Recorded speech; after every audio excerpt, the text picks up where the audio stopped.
ఇచ్చింది కాంగ్రెస్ పార్టీ నల్గొండ జిల్లాకు నీళ్లు ఇచ్చింది. ఇవాళ నేను అడుగుతున్న మిత్రులారా, ఇవాళ ఒక ఆయన ఎట్లొస్తాడో ముఖ్యమంత్రి అడ్డుకుంటా ఆయన గోదావరి నీళ్లు తేలేదు అని అన్నాడట. నేను ఆయనకు చెప్పదలుచుకుని పక్కనే కూతవేటు దూరం ఉంది, ఈ పక్కనే ఉన్నాడు. ఆయన ఉన్నది 3 అడుగులు, ఆయన 6 అడుగులు ఎత్తే కూర్చున్నాడట ముఖ్యమంత్రిని అడ్డుకుంటా అని. 3 అడుగులు ఆయనకు నేను ఒక మాట చెప్పదలుచుకున్నా. 3 రోజులు అవకాశం ఇస్తే గోదావరి జలాలు తుంగతుర్తి నియోజకవర్గానికి తెస్తా అని ఆయన పేపర్ల ప్రకటన చూసిన. 3 రోజులు కాదు, 10 ఏళ్లు మీకు అవకాశం ఇచ్చిండు. ఎందుకు దేవాదుల నుంచి తుంగతుర్తికి నీళ్లు తీసుకురావలేదు? గోదావరి జలాలతోని ఈ ప్రాంత భూములను ఎందుకు తడపలేదు అని నేను అడుగుతున్నా.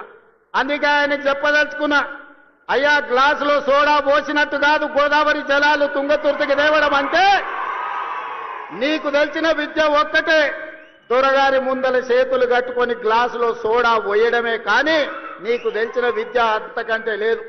నీ ఊరు మండలం చేసుకున్నావు, మండల ఆఫీస్ అన్న తెచ్చుకున్నావా? ఎంఆర్ఓ ఆఫీస్ అన్న తెచ్చుకున్నావా?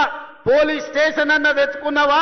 10 ఏళ్లు మంత్రిగా ఉండి నీ నాయకుడు ముఖ్యమంత్రిగా ఉంటే నీ సొంత మండలానికి ఒక ఎంఆర్ఓ ఆఫీస్, ఎంపీడీఓ ఆఫీస్, ఒక పోలీస్ స్టేషన్ తెచ్చుకోలేని సన్నాసివి ఇవాళ మా మందుల సామెలు తీసుకొస్తే సిగ్గుతో